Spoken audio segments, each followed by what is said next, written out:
the radio motor.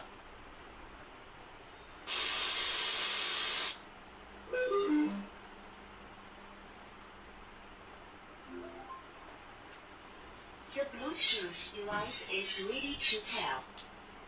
Om Sairam. अनंत कोटि ब्रह्मांड नायक राजाधिराज योगी राज पर ब्रह्म श्री सच्चिदानंद सद्गुरु साईनाथ महाराज की जय। आज बहुत पावन दिन है। पावन दिन इसलिए भी है क्योंकि बाबा की जो प्रेरणा थी वो आज मूर्त रूप में आ रही है। किसी और प्रकार की चर्चा ना करते हुए सबसे पहले तो अपने गुरु, अपने सदगुरु साईनाथ महाराज को नमन करता हूं मैं। किसी भी शुभ कार्य को करने से पहले हम गणपति की एक वंदना भी करते हैं।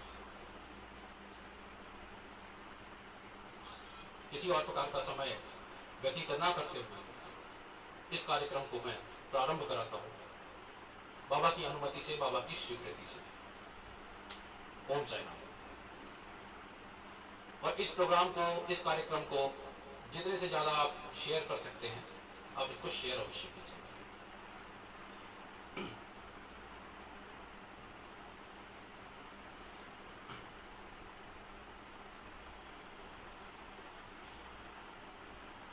गुरु ब्रह्मा गुरु विष्णु गुरुर्देवो महेश्वरः गुरु साक्षात् परब्रह्म तस्मै श्री गुरुवे नमः। वक्रतुंड महाकाय सूर्यकोटि समप्रभा निर्विघ्नं कुरु मे देव सर्वकार्येषु सर्वदा। अनंत कोटि ब्रह्मांड नायक राजाधिराज योगी राज पर ब्रह्म श्री सच्चिदानंद सद्गुरु साईनाथाय नमो नमः। ओम साईनाथ।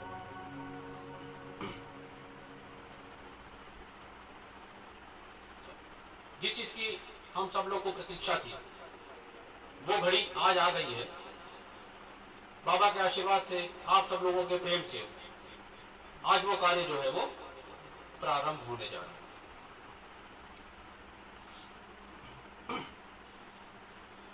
सत्यचरित के कुछ एक अंश मैं आपको सुनाता हूं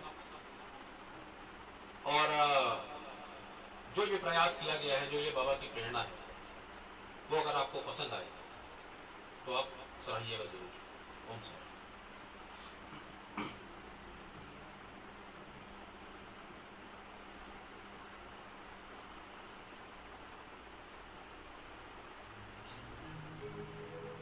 हम आज तुम्हें शिरडी वाले की कथा सुनाते हैं।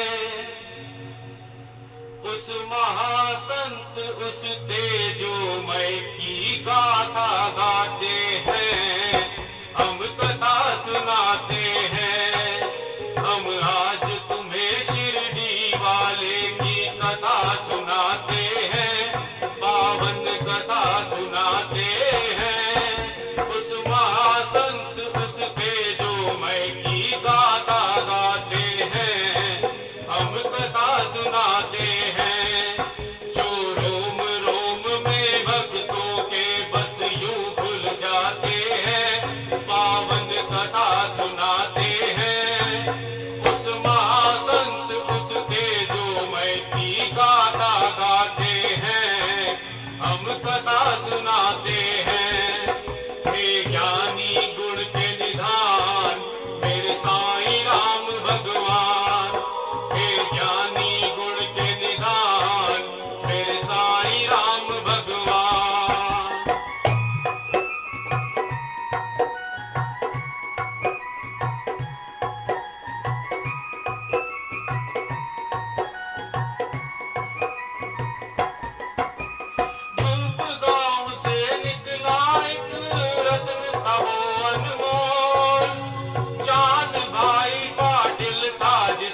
ये है मालिक की चतुराई।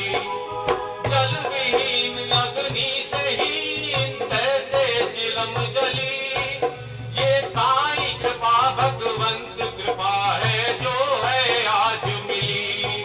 हाँ जो है आज मिली, हाँ जो है आज मिली। मालिक की चिलम कथा को हम ओज दिलाते हैं, उस महासंत उस तेजोमय की गाथा गाते हैं, हम कथा सुनाते हैं।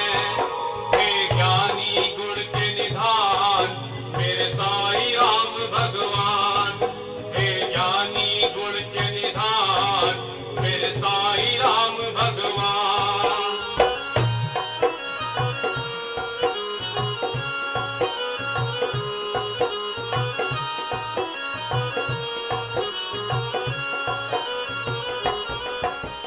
अब वो घड़ी की आई जब बाबा प्रकट हुए, उस बारात के संग ही साईं शिरडी निकट हुए। शिरडी की भूमि पर जब साईं ने चरण धरे, पीत वर्ण पादप भी हो गए क्षण में देखो हरे। शिरडी आकर बाबा पहुंचे खंडोबा के पास, खंडोबा भी देख रहे थे पर ब्रह्म की आस।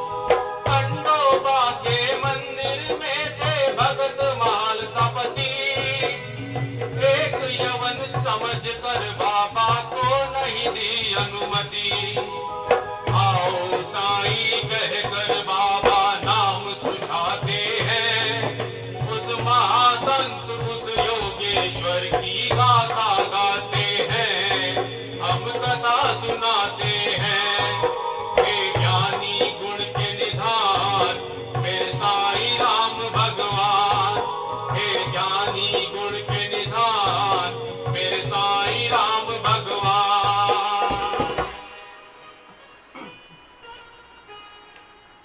ओम साईं राम।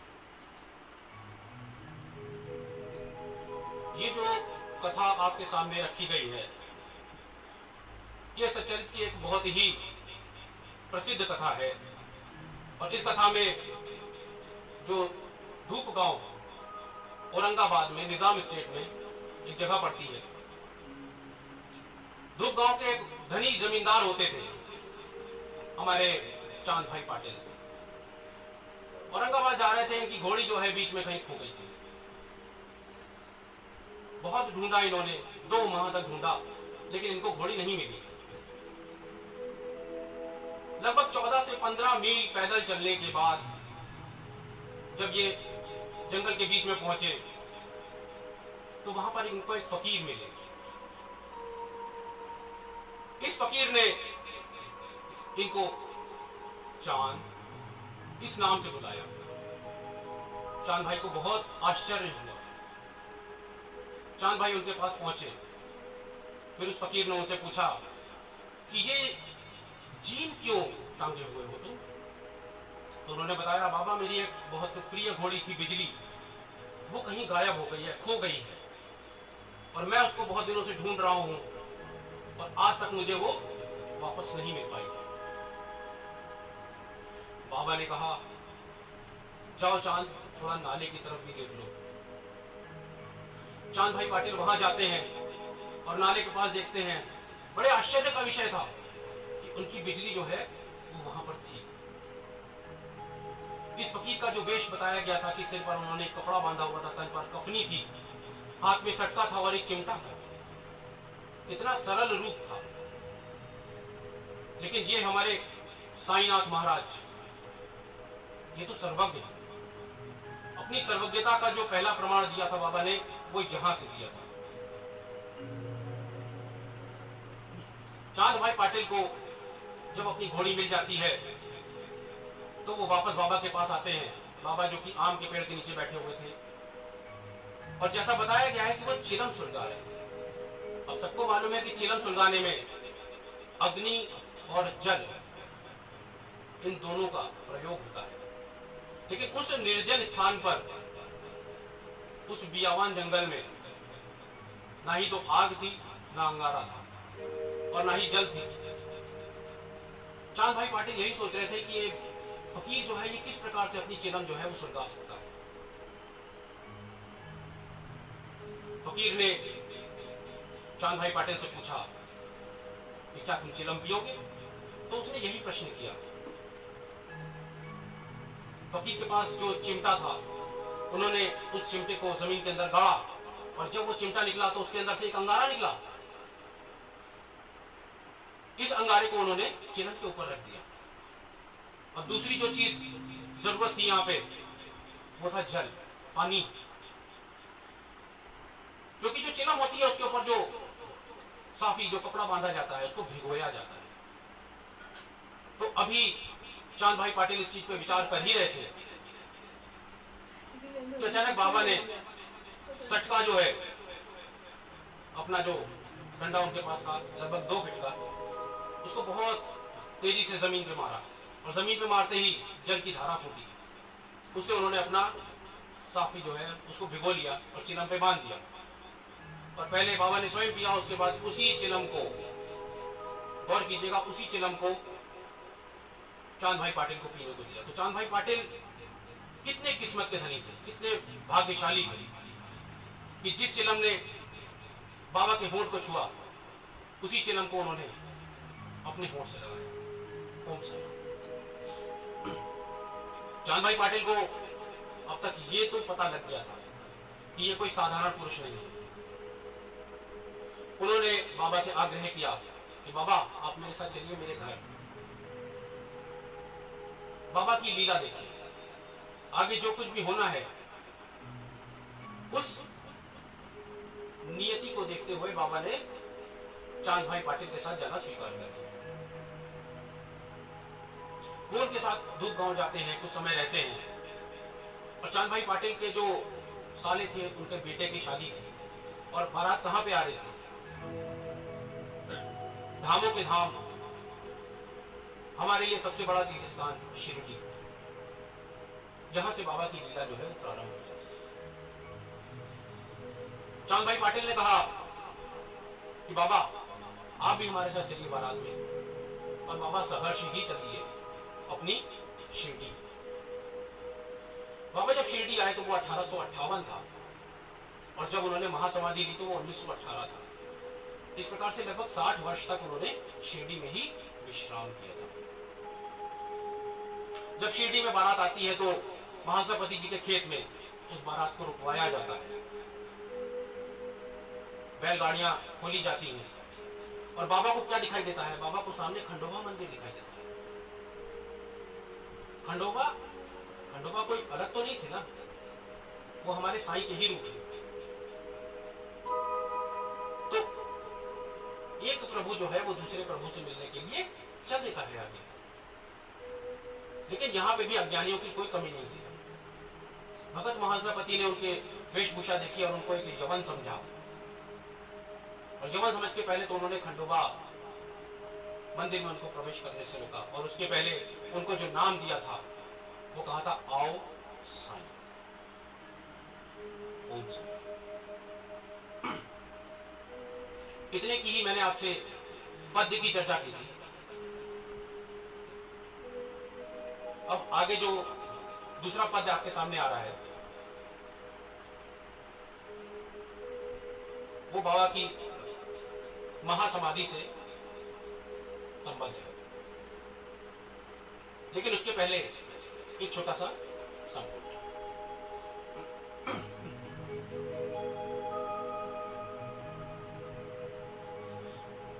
साईं दर्श के वास्ते आए शिरडी धाम, साईं दर्श के वास्ते आए शिरडी धाम। झांक के मन में देख लो बसे है साईं राम रे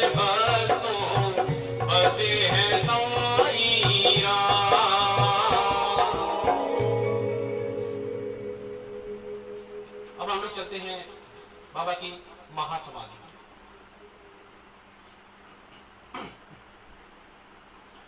बाबा की जो महासमाधि है उसका जो विवरण पद्य में किया गया है वो कुछ इस प्रकार।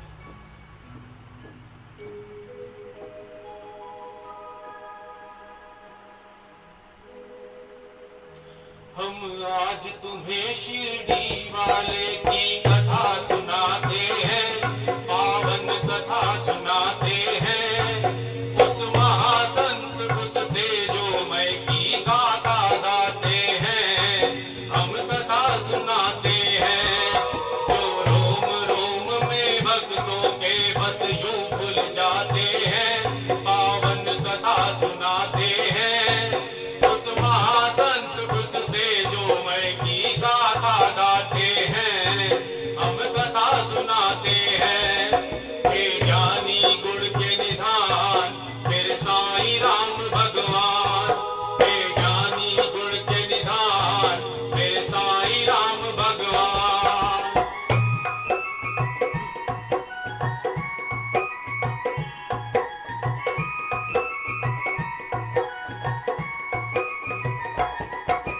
बाबा ने जाते जाते भी दिया था ये वरदान, अंत समय में जो भी आता ग्रंथ कोई महान।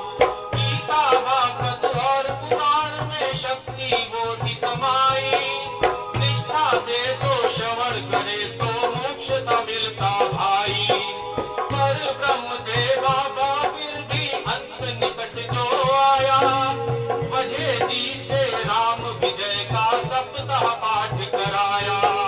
बाबा ने फिर बोला उनसे 8 प्रहर करो पाठ, 3 दिवस में पूर्ण हुआ सब समय 3 घन 8। पाठ किया 3 और दिवस अब वजह हुए निढाल, बाबा ने फिर मुक्त किया देखते उनका हाल। 3 दिन पहले ही बाबा ने त्यागी थी भिक्षा, काल बड़ा ही निर्दयी था लेता था ब्रह्म परीक्षा। अब हृदय फूटते आंसू झरते सहम जो जाते हैं, उस महानिर्वाण की करुण कथा ही वंश बदलाते हैं, गाथा सुनवाते हैं। हे ज्ञानी गुण के निधान मेरे साईं राम भगवान, हे ज्ञानी गुण के निधान मेरे साईं राम भगवान।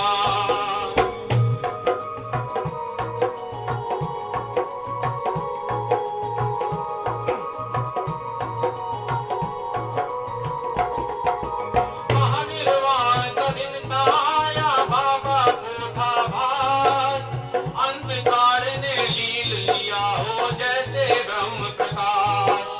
मध्याह्न की आरती हो गई, बाबा फिरते बोले, भोजन करने घर पर जाओ ज्ञान चक्षु दे खोले। लक्ष्मी बाई ने मुड़कर शिंपी बयाजी और शिंदे, इन 5 को छोड़ दो बाकी दिखते नहीं परिंदे। श्यामा मस्जिद सीढ़ी बैठे रखते बाबा का ध्यान, कुछ ही समय में होते बाबा जग से अंतर ध्यान। किसी को कुछ आभास नहीं था रात कितनी थी काली, मस्जिद रोती सोच सोच कर कैसे मने दिवाली। लक्ष्मी बाई को 9 सिक्कों का अद्भुत दान किया, भक्ति भाव और श्रद्धा का ऐसा सम्मान किया। अंतिम शब्द जो आए वो थे बूटी की इच्छा, मस्जिद में मेरा मन न लगे अब और न करो प्रतीक्षा। बूटी के दरबारे में शीघ्र ही लिए चलो, सुख से रहूंगा अनंत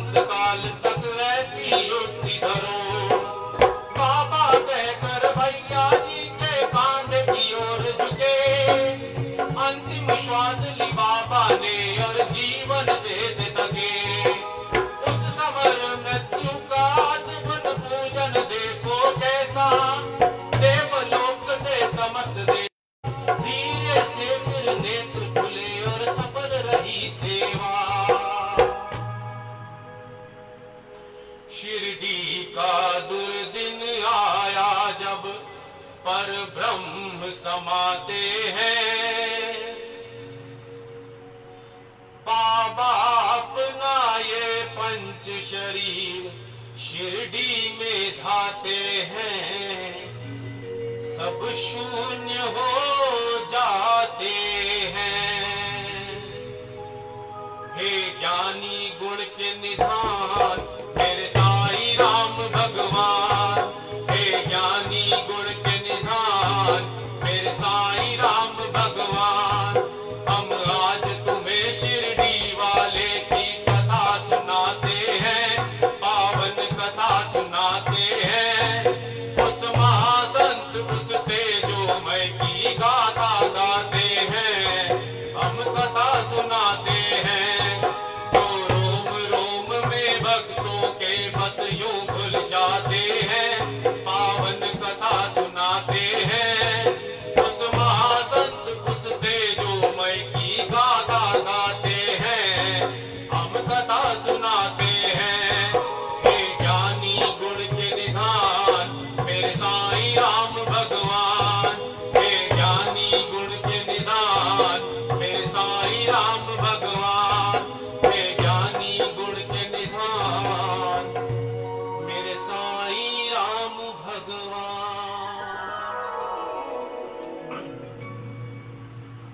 अभी जिस पद की आपसे चर्चा की गई है वो बाबा की महासमाधि से संबंधित है। बाबा तो हमारे सर्वज्ञ हैं, उनको हर चीज का पहले से ही पता हो जाता था। इस चीज की भविष्यवाणी उन्होंने 1916 में की थी, लेकिन वो भविष्यवाणी जो थी वो तात्या पाटिल जी के लिए थी। लेकिन चूंकि इन्होंने बायजा माई से एक वादा किया था कि माँ मैं तुम्हारे पुत्र को अपने पुत्र जैसा ही समझूंगा और जीवन पर्यंत इसकी रक्षा करूंगा, तो बाबा किस प्रकार से ये होने दे सकते थे कि वो रह जाते और तात्या चले जाते? संभव ही नहीं था। 1918 ये साल जो है वो शिरडी के लिए एक बहुत महत्वपूर्ण वर्ष रहा था। बाबा को पहले ही आभास हो गया था, और जिस प्रकार से इस अध्याय में बोला गया है कि जो धार्मिक ग्रंथ होते हैं उनका अंत समय में अगर पठन पाठन या श्रवण किया जाता है तो आपको मोक्ष प्राप्त होता है। और राम विजय का जो अध्ययन किया जाता है, पठन पाठन किया जाता है, वो तो यमराज को प्रसन्न करने के लिए किया जाता है। तो इसके लिए बाबा ने श्री वजह को चुना था, और श्री वजह से उन्होंने कहा था कि तुम मुझे राम विजय का पाठ सुनाओ। श्री वजह ने एक सप्ताह के अंदर इसको पूर्ण कर दिया था। फिर बाबा ने उनसे कहा था कि अब ऐसा करो, अब ये 8वें प्रहर इस पाठ को करो, और ये आवृत्ति जो है वो वजह जी ने 3 दिन के अंदर इसको पूर्ण कर दिया था। इस प्रकार से 11 दिन ये पाठ चला था, और उसके पश्चात 3 दिन तक वजह जी ने और इस पाठ को किया। इतना पाठ करने के बाद वजह जी बिल्कुल निढाल हो गए थे, समझी, और उनको विश्राम करने की अनुमति दे दी। वो भाड़े चले गए। इधर बाबा जो है वो मस्जिद में आके बैठ गए। बाबा को अपना अंत समय सामने दिखाई दे रहा था, लेकिन वो भक्तों को किसी भी प्रकार से सचेत नहीं करना चाहते थे, ना ही वो किसी प्रकार का संकेत देना चाह रहे थे। काका साहेब दीक्षित जी, नाना साहब चंदौरकर जी, बापू साहेब बूटी जी, ये जितने भी बाबा के अंतरंग भक्त थे, ये बाबा की उस स्थिति को देखकर बाबा के साथ ही मस्जिद में भोजन करना इन्होंने प्रारंभ कर दिया था। लेकिन वो महासमाधि का जो दिन था 15 अक्टूबर सन 1918, उस दिन बाबा ने इनको आदेश दिया था कि आप सब लोग अपने अपने घर जाइए और वहां से भोजन करके आइए। ये बड़ा विचित्र सा आदेश था, लेकिन बाबा का आदेश शिरडी का कानून। किसी में इतनी हिम्मत, किसी में इतना सामर्थ्य नहीं था कि बाबा के उस आदेश की अवहेलना करते। बड़े अनमने से मन से सब लोग जाते हैं, लेकिन यहाँ पे 5 या 6 ऐसे भक्त रह जाते हैं जो बहुत भाग्यशाली थे। इनमें लक्ष्मीबाई शिंदे जी, भागोजी शिंदे जी, बायाजी अप्पा जी, कोटे पाटिल जी, नाना साहब निमोणकर जी और बाला साहेब शिंदे जी। ये जो 5 ऐसे भक्त थे ये मस्जिद के अंदर थे और श्यामा जी जो थे वो मस्जिद के बाहर बैठे हुए थे सीढ़ियों पर।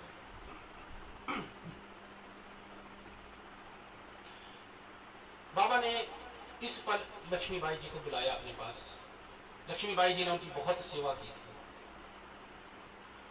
और जैसा कि हमको इस बात का ज्ञान है कि बाबा ने 9 भक्ति विधा की बात की थी।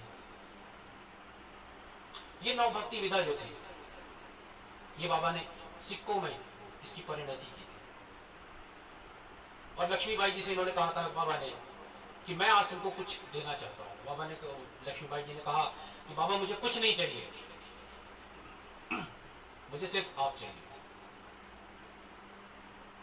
और लगभग अपने अंत समय पे ही बाबा ने अपनी कफनी की जेब में हाथ डाला और उसमें से 9 सिक्के निकले।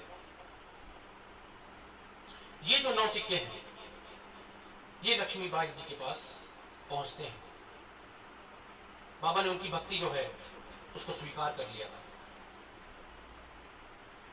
और उसके पश्चात जो हमारे बाया जी अपा जी पोती पाटिल जी थे उनके कंधे पे अपना सर उन्होंने झुका दिया था।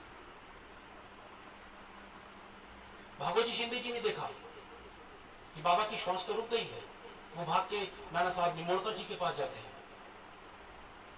नाना साहब निमोड़कर आते हैं, उन्होंने बाबा के मुंह के अंदर जल डाला। वो जल जो है वो तत्काल बाहर आ गया। नाना साहब को ये तुरंत समझ में आ गया कि बाबा जो है वो निर्वाण को प्राप्त हो चुके हैं। नाना साहब निमोड़कर ने तुरंत कहा ओह देवा, मतलब कि देवा तो मुझे छोड़ के कहां चले गए। और ये उनकी भक्ति थी कि बाबा ने अपनी आंख धीमे से खोली और एक ओह करके ध्वनि निकाली तो उनकी भी भक्ति जो है वो सिद्ध हो चुकी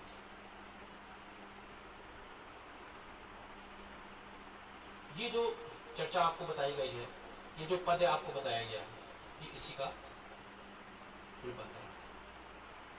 बस इसी प्रकार का ये जो संपूर्ण कार्यक्रम रहेगा ये बाबा की सेवा है, बाबा का आदेश है और चूंकि ये बाबा की प्रेरणा है तो इस प्रेरणा को ही हमें आगे तक ले जाना है। बाबा ने अध्याय 1 से अध्याय 50 तक जो इस कार्य को पूर्ण कराया है वो केवल बाबा का ही सामर्थ्य हो सकता है। मुझ जैसे अनपढ़, मूढ़, अज्ञानी प्राणी के सामर्थ्य के बाद की बात है। एक बार फिर से मैं कहूंगा कि जो हेमाड पंथ जी ने जिस प्रकार से कहा था सत्यचरित्र के लेखन से पहले, उसी प्रकार से मैं भी कहता हूं कि बाबा ने ये जो रचना कराई है, ये विचार, ये प्रेरणा, ये सब मेरे बाबा की। मैं किसी भी प्रकार से इसमें करता नहीं हूं, मैं केवल एक माध्यम। और बाबा आपकी इस कीर्ति को आगे बढ़ाने में मेरे मन में लेश मात्र भी अहंकार ना आए, बस यही आपसे प्रार्थना करता हूं।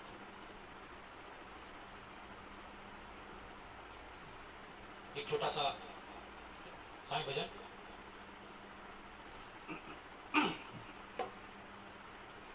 साईं भजन के जो बोल हैं, ओम साईं नमाय श्री साईं नमाय। ओम साईं।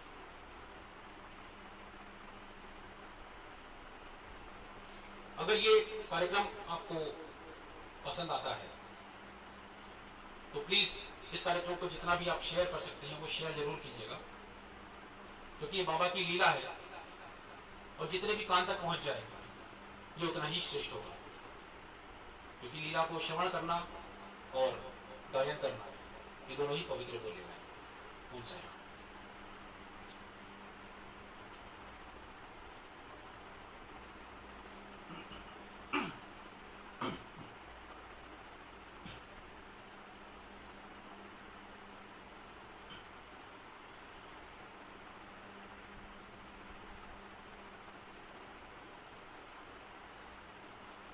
ओम साईं नमाय, ओम साईं नमाय, हर हर बोले साई नमाय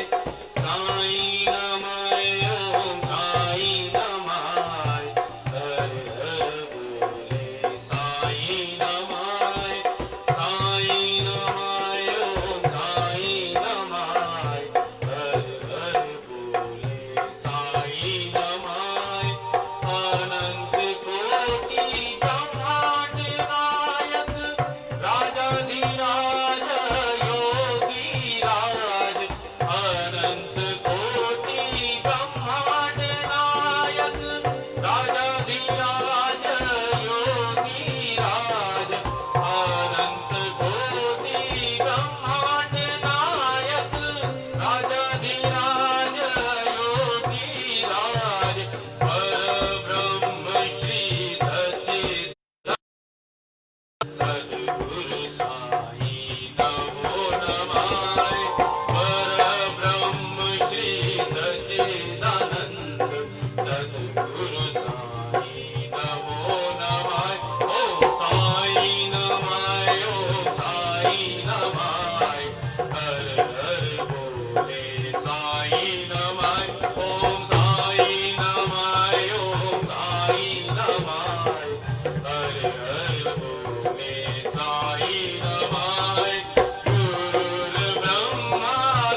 अनंत कोटि ब्रह्मांड नायक राजाधिराज योगी राज पर ब्रह्म श्री सच्चिदानंद सदगुरु साईनाथ महाराज की जय।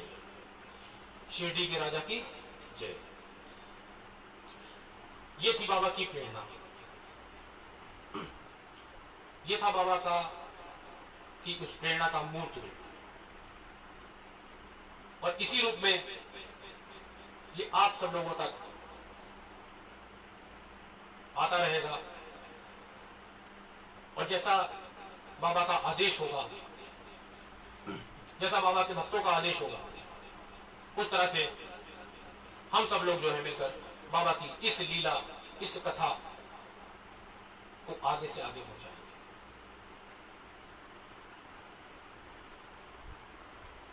जो मेरे साथ ये जो म्यूजिशियन भाई बैठे हुए हैं, इनका भी हृदय से आभार। आप सब जितने लोग भी बाबा की प्रेरणा से इस कार्यक्रम में उपस्थित हुए हैं, उन सबका बहुत बहुत आभार। इस तरह का अगला प्रोग्राम जो है, अगला कार्यक्रम जो है वो आपको रविवार को रात में 9 बजे मिलेगा। लेकिन हाँ, इस बार ये संगीत, ये वैभव नहीं रहेगा। ये वैभव, ये संगीत तब रहेगा जब हमें बाबा का आदेश मिलना प्रारंभ हो जाएगा। और बाबा की लीला है, आप कुछ नहीं जानते, हम कुछ नहीं जानते। जैसा आपका आदेश होगा उस हिसाब से हम कार्य करेंगे। बस इन्हीं वचनों के साथ मैं डॉक्टर हिमांशु श्रीवास्तव, एक बहुत छोटा सा साईं सेवक, इस कार्यक्रम को विराम देता हूं।